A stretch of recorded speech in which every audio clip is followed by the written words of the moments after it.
Well, in early April, our group put out a document that laid out different scenarios because we're dealing with the coronavirus. We don't know it.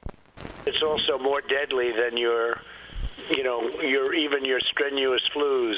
Is that going to make it different than influenza virus? I'm actually of the mind right now, I think this is more like a forest fire. I don't think that this is going to slow down. I'm not sure that wherever there is wood to burn, this fire is going to burn. And right now we have a lot of susceptible people. I think we're going to just see one very, very difficult forest fire of cases. Okay, I'm going to talk about these two dreams real quick. The left lane of a two-lane highway almost completely disappeared. 3 or 4 car lengths of it. There's people on this two-lane highway. That's dream 1. The one on the left is the monkey who gets cucumber. The one on the right is the one who gets grapes. The one who gets cucumber, note that the first piece of cucumber is perfectly fine. The first piece he eats. Then he sees the other one getting grape, and you will see what happens. Shared this with you too by Peter Turchin here. This comes from 2013. It's just as relevant as it is today. Complex human societies, including our own, are fragile. They are held together by an invisible web of mutual trust and social cooperation. This web can fray easily, resulting in a wave of political instability, internal conflict, and sometimes outright social collapse. If you want to protect yourself, get a double-barrel shotgun. Almost completely disappeared. Collapse. Analysis of past societies shows that these destabilizing historical trends develop slowly, last many decades, and are slow to subside. The Roman Empire, Imperial China, and medieval and early modern England and France suffered such cycles, to cite a few examples. In the U.S., the last long period of instability began in the 1850s. On November 6, 1860, Abraham Lincoln won the presidency with only 40% of the vote. He did not even appear on the ballot in 10 southern states. When Abraham Lincoln was elected president, there were 33 states in the Union, and a 34th. By the time of his inauguration, 5 months later, just 27 states would remain. And lasted through the Gilded Age and the violent 1910s. We now see the same forces in the contemporary U.S. The election of Mr. Lincoln is the greatest evil that has ever befallen this country. Send down the topmasts and prepare for a hurricane. Richmond Whig. Of about 30 detailed indicators I developed for tracing these historical cycles reflecting popular well-being, inequality.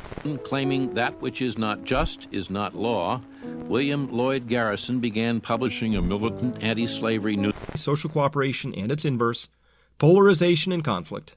Almost all have been moving in the wrong direction in the last 3 decades. The second dream was several fighter planes of F-15A and then a couple B-52s over a large city, very large city. That's dream 2. The first dream was on the 10th and the second dream was on the 11th. If you guys have been watching for a little bit, I do believe in the salvation of Jesus Christ.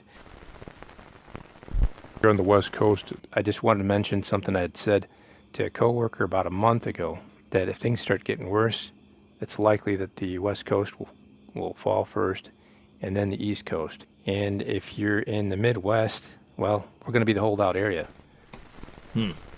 Let's look at this. How does growing economic inequality lead to political instability? If destruction be our lot, we must ourselves be its author and finisher. As a nation of free men, we will live forever or die by suicide. Abraham Lincoln, 1837. Partly, this correlation reflects a direct causal connection. High inequality is corrosive of social cooperation and willingness to compromise. For Abraham Lincoln, the Declaration of Independence was to be taken literally. And waning cooperation means more discord and political infighting. Perhaps more important, economic inequality is also a symptom of deeper social changes which have gone largely unnoticed. Rich Americans, continuing on here, tend to be more politically active than the rest of the population. So, Jill, if there's ever a problem, just walk out on the balcony here or walk out, put that double-barrel shotgun and fire 2 blasts outside the house. I promise you, who's ever coming in is not going to... You don't need an AR-15. It's harder to aim. It's harder to use. They support candidates who share their views and values. They sometimes run for office themselves.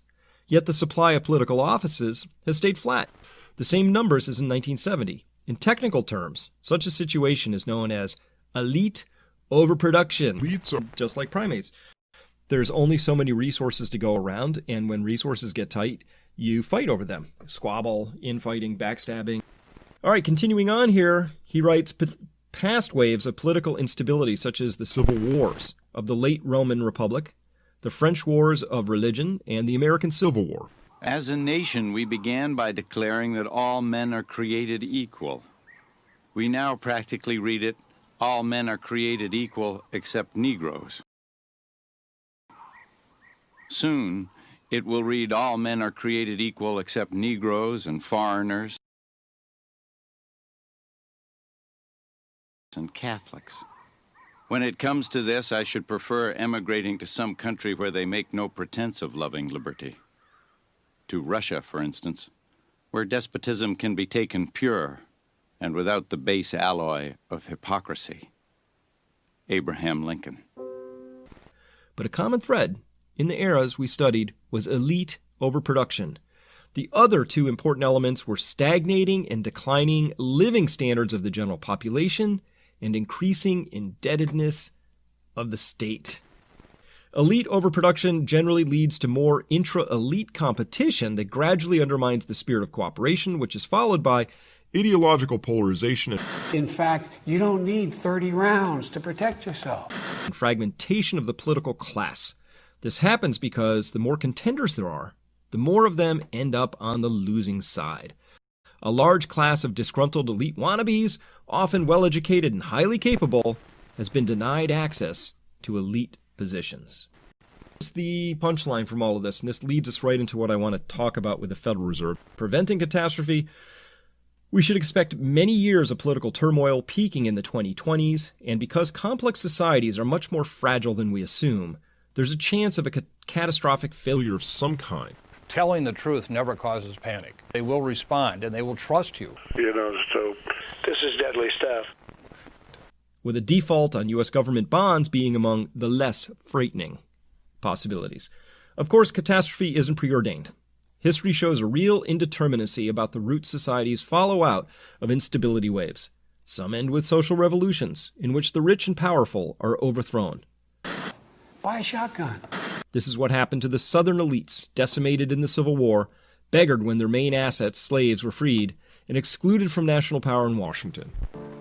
Those who deny freedom to others deserve it not for themselves, and under a just God cannot long retain it. In other cases, recurrent civil wars result in a permanent fragmentation of the state and society. There are grave doubts at the hugeness of the land, and whether one government can comprehend the whole. In some cases, however, societies come through relatively unscathed by adopting a series of judicious reforms initiated by elites who understand that we are all in this boat together.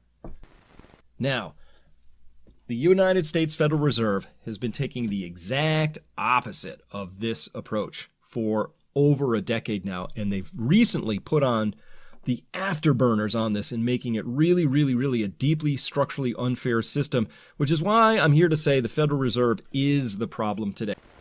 Those early days, many people were confused. But by March, we then began to know what was happening. And if you look at the track record from that time on, when it was clear and compelling that we had a major pandemic, that's where I think we have to hold the record to match up with what we were trying to do to prevent this pandemic. The crowd was packed in and few people wore masks.